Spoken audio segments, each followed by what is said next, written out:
생각이 깊은 사람의 행동이 가벼울 수가 없습니다. 반대로 생각이 얕은 사람의 행동이 신중할 수도 없습니다. 생각과 행동은 불가분의 관계에 있습니다. 우리 마음 속에는 수없이 많은 생각들이 입력되어 있습니다. 그러나 우리 마음 속의 생각들이 다 행동으로 드러나는 것은 아닙니다. 우리 마음 속에 입력되어 있는 생각들 가운데에 일부분이 행동으로 드러납니다. 따라서 우리 마음 속에 입력되지 않은 생각은 아예 행동으로 드러날 수도 없습니다. 의식적이든 무의식적이든 우리 행동의 토대는 생각이기 때문입니다. 선하고 의로운 생각을 한 번도 지녀본 적이 없는 사람이라면 선하고 의로운 삶을 살 수 있을 리가 만무하지 않습니까? 하나님께서는 노아 시대에 타락한 인간 세상을 홍수로 심판하셨습니다. 그때 하나님께서 타락한 인간에 대한 심판의 기준이 무엇이었는지를 창세기 6장 5절이 밝혀줍니다. 여호와께서 사람의 죄악이 세상에 가득함과 그의 마음으로 생각하는 모든 계획이 항상 악할 뿐임을 보시고 하나님의 심판의 기준은 인간의 행동 이전에 인간 마음의 생각이었습니다. 마음으로 생각하는 계획이 항상 악할 뿐인 사람은 그 삶 자체가 항상 악할 수밖에 없습니다. 여기에서 우리는 신앙인은 어떤 사람인지 쉽게 정의를 내립니다. 불교 신자는 마음속에 부처님과 부처님의 불법에 대한 생각을 품고 사는 사람입니다. 그리스도인은 두말할 것도 없이 삼위일체 하나님과 하나님의 말씀에 대한 생각으로 그 마음이 충만한 사람입니다. 예수님께서는 이 땅에 계실 때 당신의 성천 이후에 성령님께서 강림하실 것을 예고하시면서 이렇게 말씀하셨습니다. 요한복음 14장 26절입니다. 보혜사 곧 아버지께서 내 이름으로 보내실 성령 그가 너희에게 모든 것을 가르치고 내가 너희에게 말한 것을 생각나게 하리라. 하나님의 영이신 성령님께서는 우리에게 주님의 말씀이 생각나도록 우리를 도와주십니다. 그렇다면 성령 충만한 사람은 어떤 사람이겠습니까? 청산유수처럼 기도하지 못해도 밤을 새워서 산기도하지 못해도 다른 사람 눈에 두드러져 보이는 행동을 하지 못해도 매일의 삶 속에서 하나님의 말씀을 생각하면서 사는 사람입니다. 그 사람은 예수 그리스도의 길에서 벗어날 수가 없습니다. 믿음은 천지를 창조하신 삼위일체 하나님을 생각하는 것이요. 하나님께서 성경을 통해 계시해 주신 하나님의 말씀을 생각하는 것이요. 자연의 이치와 인간의 역사를 통한 하나님의 섭리를 생각하는 것입니다. 아무리 교회에 다녀도 삼위일체 하나님과 하나님의 말씀과 하나님의 섭리를 생각하지 않는다면 그 사람은 습관적인 종교인일 뿐 참된 신앙인일 수는 없습니다. 습관적인 종교인으로 살아서는 또다시 새해를 맞는다 한들 근심과 염려와 불안 속에서 아무 의미 없이 흘려보내어버린 묵은 해의 반복일 따름일 것입니다. 우리 주님께서는 오늘 본문 33절을 통해서 새해를 맞는 우리에게 이렇게 명령하십니다. 그런즉 너희는 먼저 그의 나라와 그의 의를 구하라. 그리하면 이 모든 것을 너희에게 더하시리라. 여기에서 주님께서 말씀하신 이 모든 것은 먹는 것, 마시는 것, 입는 것의 통칭인 세상의 모든 것을 뜻합니다. 사람들은 늘 하나님께 조건을 붙입니다. 하나님께서 내가 원하는 것을 해주시면 내가 하나님을 더 잘 믿고 하나님께 더 충성하고 하나님께 더 순종하겠다는 조건입니다. 그러나 조건을 붙이면 거래이지 믿음이 아닙니다. 하나님께서 우리와 맺기 원하시는 관계는 조건을 붙이는 거래가 아니라 조건이 없는 믿음의 관계입니다.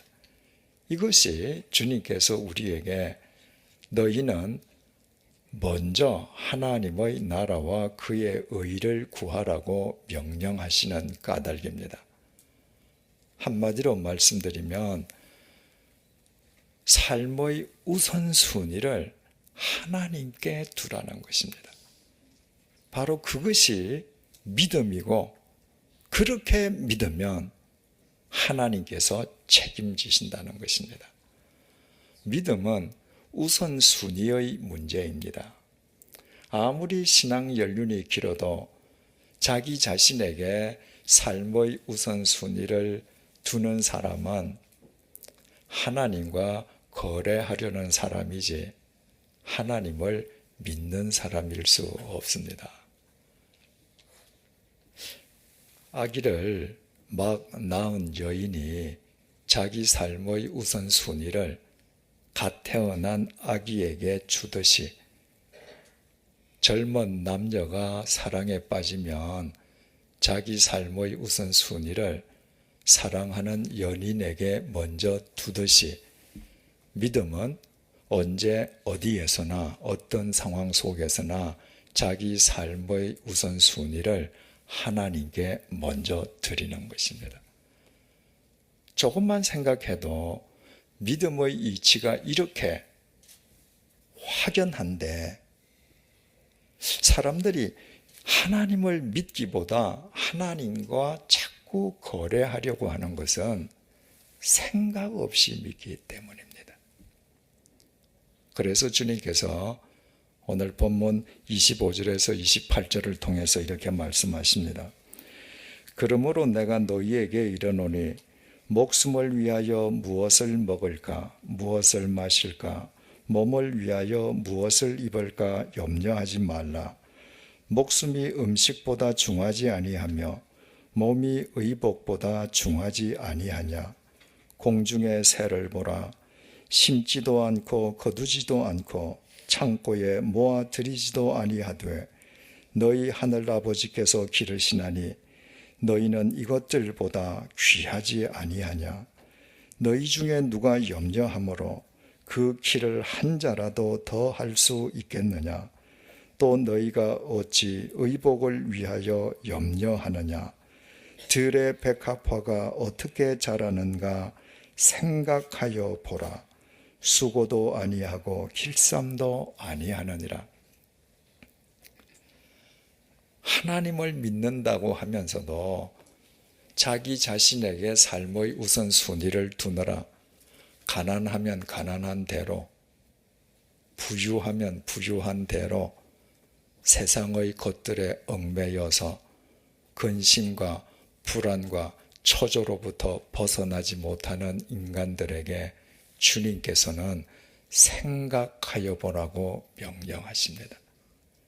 헬라어 동사 카타만타노는 배우다, 관찰하다, 숙고하다는 의미의 동사입니다.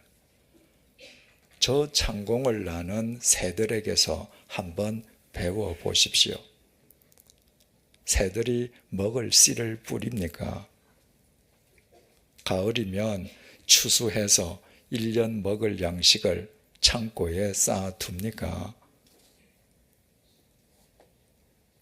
전혀 그렇게 하지 않습니다. 하지만 새들은 하나님의 섭리 속에서 아무 근심 없이 하루하루를 최선을 다해서 살아갑니다. 인간의 신체를 한번 관찰해 보십시오. 아이의 키를 부모의 염려로 키울 수 있습니까?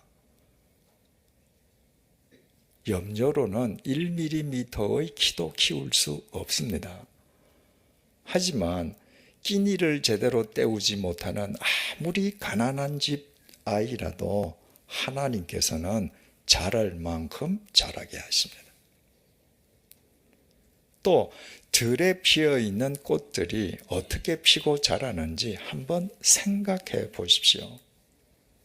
꽃들이 아름다운 물감을 구하러 다니기 위해서 수고를 합니까? 꽃들이 직접 길쌈하는 수고를 합니까? 새들과는 달리 꽃들은 제자리에 가만히 있으면서도 꽃을 피웁니다. 그렇게 꽃을 피운다고 해서 꽃이 덜 아름답습니까? 오히려 그 반대입니다. 29절에서 30절입니다. 그러나 내가 너희에게 말하노니 솔로몬의 모든 영광으로도 입은 것이 이 꽃 하나만 갖지 못하였느니라. 오늘 있다가 내일 아궁이에 던져지는 들풀도 하나님이 이렇게 입히시거든 하물며 너희일까 보냐. 믿음이 작은 자들아. 부귀영화의 상징인 솔로몬의 옷이 아무리 화려하다 할지라도 생명이 없는 천이, 생명 없는 옷감이 어떻게 눈부신 생명을 먹으면 꽃의 아름다움을 따라갈 수 있겠습니까? 그렇지만 꽃이 천년 만년 피는 것은 아닙니다. 오늘 눈부시게 피었다가 내일 시들어서 아궁이에 던져지는 들꽃도 하나님께서 그토록 눈부시게 아름답게 입히신다면 그 하나님께서 당신의 독생자를 포기하시기까지 사랑하신 당신의 자녀들이야 두말해 무엇하겠습니까? 그런데도 그 하나님을 온전히 믿지 못하는 인간들을 향해서 주님께서는 하물며 너희일까 보냐. 이 믿음이 작은 자들아 질타하셨습니다. 2000년 전에 주님의 이 질타를 직접 받았던 사람들은 하나님을 믿지 않는 이방인이 아니라 하나님을 믿는다는 유대인들이었습니다. 그런데도 왜 그들의 믿음은 예수님의 질타를 받을 수밖에 없을 정도로 작은 믿음이었습니까? 하나님을 믿는다면서도 생각하지 않았기 때문입니다. 생각이 결여된 그들의 믿음은 주님 보시기에는 한심한 믿음으로 귀결될 수밖에 없었던 것입니다. 그래서 주님께서 한번 생각하여 보라고 명령하신 것입니다. 생각해 볼 것을 명령하신 주님의 말씀은 31절, 33절에서 이렇게 계속됩니다. 그러므로 염려하여 이르기를 무엇을 먹을까, 무엇을 마실까, 무엇을 입을까 하지 말라. 이는 다 이방인들이 구하는 것이라. 너희 하늘 아버지께서 이 모든 것이 너희에게 있어야 할 줄을 아시느니라. 그런즉 너희는 먼저 그의 나라와 그의 의를 구하라. 그리하면 이 모든 것을 너희에게 더하시리라. 내게 있어야 할 것을 알지 못하는 하나님이시라면 그 하나님이 과연 천지를 창조하신 전능하신 하나님이실 수 있겠습니까? 자식을 낳은 부모가 자식에게 필요한 것을 자식보다 더 잘 알듯이 나를 창조하신 하나님 아버지께서 내게 필요한 것을 나보다 더 잘 아시지 않겠습니까? 그런데도 내가 원하는 것이 지금 내게 없다면 그것은 하나님 보시기에 내게 불필요한 것이든지 아니면 아직 때가 이르지 않았기 때문이 아니겠습니까? 이처럼 천지를 창조하신 하나님을 한 번이라도 생각해 보면 하나님께서 약속하신 하나님의 언약을 생각하면 자연의 이치와 인간의 역사를 통한 하나님의 섭리를 생각해 보면 우리는 자기 자신에게 삶의 우선순위를 두느라 염려와 근심에서 벗어나지 못하는 이방인의 삶에서 탈피해서 삶의 우선순위를 하나님께 드리는 참된 그리스도인으로 살아가지 않을 수가 없습니다. 그래서 주님의 말씀은 34절에서 이렇게 끝을 맺습니다. 그러므로 내일 일을 위하여 염려하지 말라. 내일 일은 내일이 염려할 것이요 한날의 괴로움은 그날로 족하니라. 주님께서는 내일 일은 내일이 염려할 것이므로 너희들은 염려하지 말라고 말씀하십니다. 내일 일은 내일이 염려한다는 것은 대체 무슨 의미이겠습니까? 내일 일은 내일을 주신 하나님이 책임지신다는 것입니다. 하나님께서 내일을 책임져 주시지 않을 것 같으면 하나님께서 우리에게 또다시 내일을 허락하실 이유가 없지 않겠습니까? 그러므로 염려에 사로잡혀 밤새 잠을 자지 못하고 안절부절하지 말라는 것입니다. 염려, 근심으로는 자식의 키를 1mm도 더 크게 할 수 없지 않습니까? 염려, 근심으로 할 수 있는 것은 자기 생명을 스스로 단축시키는 것 이외에 이 세상에서 할 수 있는 것은 아무것도 없습니다. 주님께서 우리의 삶을 책임져 주신다고 해서 우리의 삶 속에 고난이나 고난으로 인한 괴로움이 없는 것은 결코 아닙니다. 주님께서도 한날의 괴로움은 그 날로 족하리라 라고 말씀하신 것처럼 우리가 살아있는 한 고난과 삶의 괴로움이 있기 마련입니다. 그렇다면 우리는 되묻지 않을 수가 없습니다. 아니, 하나님께서 우리 삶을 책임져 주신다면 아예 고난도 괴로움도 없게 해 주셔야지.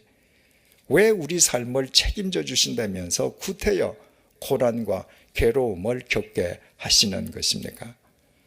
이 질문에 대해서는 주님께서 이미 2000년 전에 사도 바울을 통해서 우리에게 답을 주셨습니다. 로마서 8장 18절입니다. 생각하건대 현재의 고난은 장차 우리에게 나타날 영광과 비교할 수 없도다. 이 구절에서 가장 중요한 단어가 생각컨대입니다. 생각해 보십시오. 내가 천지를 창조하신 하나님을 믿는데 내게 고난과 괴로움이 있다면 하나님께서 무능하시기 때문이겠습니까? 하나님께서 나를 상대로 장난치시기 때문이겠습니까? 나를 구원하시기 위해 당신의 독생자를 제물까지 삼으신 하나님이시라면 그럴 리가 없지 않습니까? 내가 겪는 고난과 삶의 고난을 정으로 삼으셔서 내 마음의 모난 부분들을 깎으시사 나를 정금처럼 새롭게 빚어주시기 위함이 아니겠습니까? 이처럼 우리가 한 번이라도 깊이 생각해 보면 현재의 고난과 괴로움은 장차 우리에게 나타날 영광과 결코 비교할 수 없습니다. 그러나 우리가 하나님을 믿는다면서도 생각하지 않는 습관적인 종교인이 되면 천지를 창조하신 하나님을 믿는다면서도 바람에 흔들리는 갈대처럼 주어지는 상황에 따라 일희일비하는 우리를 주님께서는 이 믿음이 작은 자들아 라고 질타하시지 않겠습니까? 이제 또다시 2013년 새해가 시작되었습니다. 그러나 우리 주위 여건은 장밋빛이 아닙니다. 경제는 세계 경기의 침체 탓으로 그 어느 해보다도 전망이 어둡습니다. 지난 12월 12일에 장거리 미사일 로켓 은하 3호 발사에 성공한 뒤에 핵실험 카드까지 만지작거리고 있는 북한과의 관계는 그 누구도 예측이 불가능합니다. 일본에서는 극우 정권이 들어서서 앞으로 한일 관계, 나아가 동북아 정세가 어떻게 전개될지도 아무도 알 수가 없습니다. 이제 6월 말이면 박근혜 제18대 대통령이 이끄는 새 정부가 출범하게 됩니다. 우리 정치가 아직도 후진성을 벗어나지 못해서 여야가 극한 대립하는 탓에 노무현 정부 초기에는 대통령 탄핵 소동으로, 이명박 정부 초기에는 미국산 쇠고기 수입으로 인한 촛불 집회로 온 나라가 요동쳤습니다. 박근혜 정부 초기에 여야가 또 어떤 극한 대립으로 우리를 불안하게 하려는지 그것도 알 수가 없는 노릇입니다. 이처럼 이제 막 시작된 2013년도는 전혀 낙관적이지 않습니다. 그렇다고 하나님을 믿는 우리가 불안과 근심과 염려와 초조 속에서 새해를 맞을 이유는 전혀 없습니다. 한번 생각을 해보십시오. 어느 해인들 문제가 없는 해가 있었습니까? 그러나 생각해 보십시오. 그 어느 해인들 하나님께서 책임져 주시지 아니하셨던 해가 또 있었습니까? 그러므로 생각해 보십시다. 2013년도를 우리에게 허락하신 하나님께서 이 해도 책임져 주시지 않겠습니까? 심지도 거두지도 모아들이지도 않는 새들이 어쩌면 창공에 저렇게 많이 살고 있는지 생각해 보십시다. 물감을 사러 구하러 수고하고 다니지도 않고 직접 길쌈도 않는 꽃들이 어떻게 그처럼 눈부시게 아름다운지 한번 생각해 보십시다. 그 모든 만물을 주관하시는 천지를 창조하신 하나님을 생각해 보십시다. 내가 필요한 것을 다 알고 계시고 세상 끝날까지 나와 함께 하신다는 하나님의 말씀을 생각해 보십시다.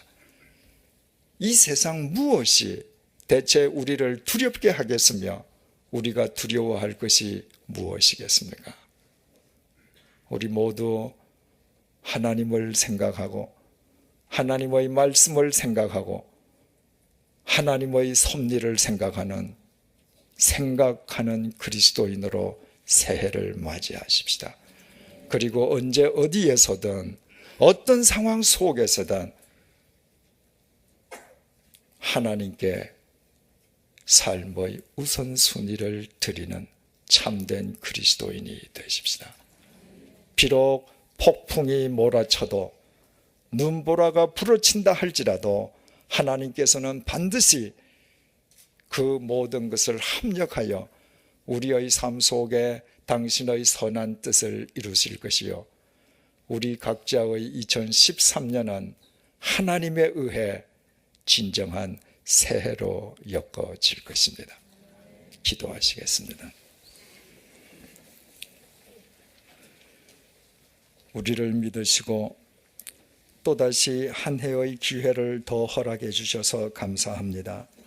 그리고 새해 첫날 첫 시간, 믿음은 천지를 주관하시는 하나님을 생각하는 것이요, 하나님께서 성경을 통해 계시해 주신 하나님의 말씀을 생각하는 것이며, 자연의 이치와 인간의 역사를 통한 하나님의 섭리를 생각하는 것임을 일깨워 주셔서 감사합니다.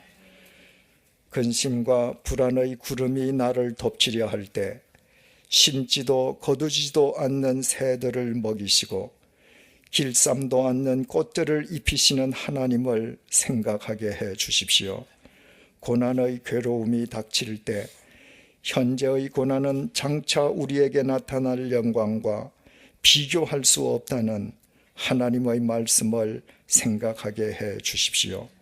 당장 내 눈에 보이지 않아도 하나님께서 내 삶을 통해 시간과 공간을 초월하여 이루고 계시는 하나님의 섭리를 생각하게 해 주십시오. 올 1년 동안 매일 생각하는 그리스도인이 되어 언제 어디에서나 내 삶의 우선순위를 먼저 하나님께 드리게 해 주십시오. 그리하여 이 한 해 동안 우리의 삶을 통해 이 시대의 역사 속에 하나님의 뜻이 이루어지게 하시고 하나님께서 주신 2013년이 주님 안에서 명실상부한 새해로 엮어지게 해 주십시오. 예수님의